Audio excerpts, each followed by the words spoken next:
கர்த்தருடைய பரிசுத்த நாமத்திற்கு மகிமை உண்டாவதாக. இந்த காலைவெளியிலே தொடர்ந்து தேவனுடைய வார்த்தையை தியானிக்க கர்த்தர் நமக்கு கிருபை செய்வாராக. ஆனாலும் சிறுமைப்பட்டு ஆவியில் நொறுங்குண்டு என் வசனத்துக்கு நடுங்குறவனையோ நோக்கி பார்ப்பேன். ஏசாயா 66:2. தங்கள் இருதயங்களில் சிறுமைப்பட்டு ஆவியில் நொறுங்குண்டவர்களாகிய உங்களை கர்த்தர் நோக்கி பார்க்கிறார். தங்கள் இருதயத்தில் பெருமை உள்ளவர்களுக்கு அவர் எதிர்த்து நிற்கிறார். பெருமை உள்ளவர்களுக்கு எதிர்த்து நிற்கும் தேவன் தாழ்மை உள்ளவர்களுக்கு கிருபை அளித்து அவர்கள் மேல் அன்பாயிருக்கிறார்.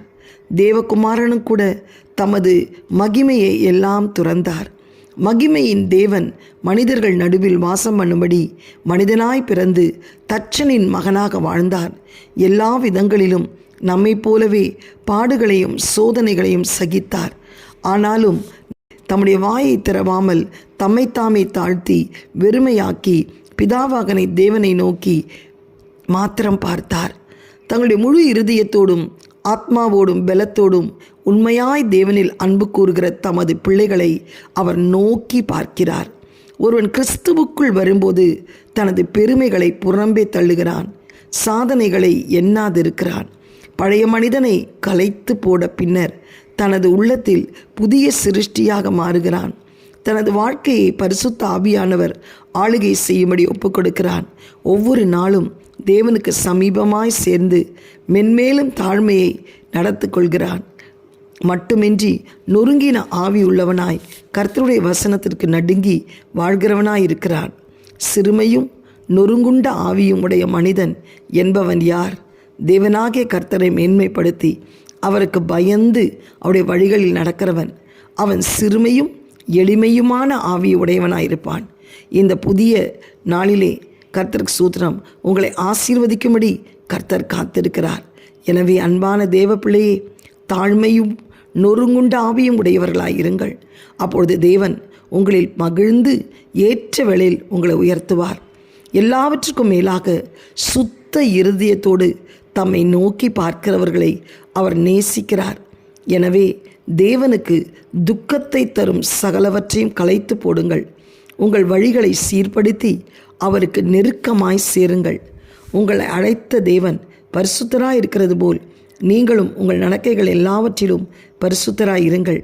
உங்களை காணும் தேவன் ஆசீர்வதித்து உயர்த்துவார். நீங்கள் வாழும் சமுதாயத்திற்கு உங்களை ஆசீர்வாதமாக மாற்றி உங்கள் வாழ்க்கையில் தமது நாமத்தை மகிமைப்படுத்துவார்.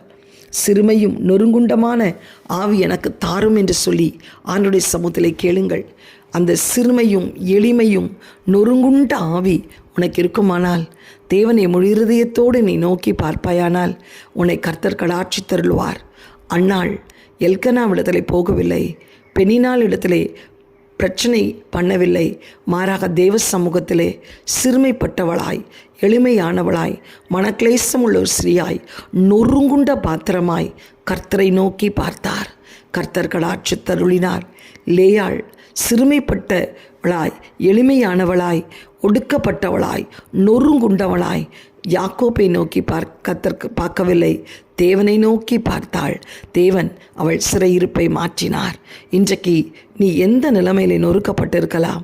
ஒரு உடைக்கப்பட்ட பாத்திரமாக இருக்கலாம், எல்லாராலும் புறக்கணிக்கப்பட்ட ஒரு பாத்திரமாக இருக்கலாம். இன்றைக்கு தேவனை நோக்கி பார். எளிமையும் சிறுமையுமானவளே, தேவனை நோக்கி நொறுங்குண்ட ஆவியோடு அவனை நோக்கி பார். அவர் உன்னை விடுவித்து அன்னாள் லேயாளை கடாட்சி தருளின தேவன் உன்னையும் இந்த காலவெளியிலே கடாட்சி தருள்வார். எங்களை அதிகமாய் நேசிக்கிற நல்ல தகப்பனே, இந்த காலவெளியிலே எளிமையும் சிறுமையுமான ஆண்டவரே நொறுங்குண்ட ஆவியை எங்களுக்குள்ளே ஊற்றுமடி செபிக்கிறோம். உம்மை நோக்கி நாங்கள் பார்க்கணும் ராஜா. எங்களுடைய பிரச்சனைகளுக்கு மனித உதவி தேவையை நாடி ஓடக்கூடாது. நீங்கள் வேதத்தில் சொல்லியிருக்கிறீங்களே, உங்களுடைய ஆபத்து நேரத்திலே சகல விதமான விண்ணப்பத்தோடு ஜெபத்தோடு ஸ்தோத்திரத்தோடு எனக்கு தெரியப்படுத்துங்கள் என்று சொல்லியிருக்கிறீராப்பா. நொறுங்குண்ட ஆவியோடு உமக்கு நாங்கள் காரியங்களை தெரியப்படுத்தும் போது நீ சமீபமாய் வந்து எங்களை விடுவிக்கிற தேவனாக இருக்கிறதற்காய் ஸ்தோத்திரம். எங்களை தாழ்த்துகிறோம், உடைய கரத்திலே ஒப்புக் கொடுக்கிறோம். இந்த ஆவி எங்களுக்குள்ளே பூரணப்படட்டும். இயேசுவின் மூலம் நல்ல பிதாவே, ஆமேன். God bless you all. Have a blessed day. Amen.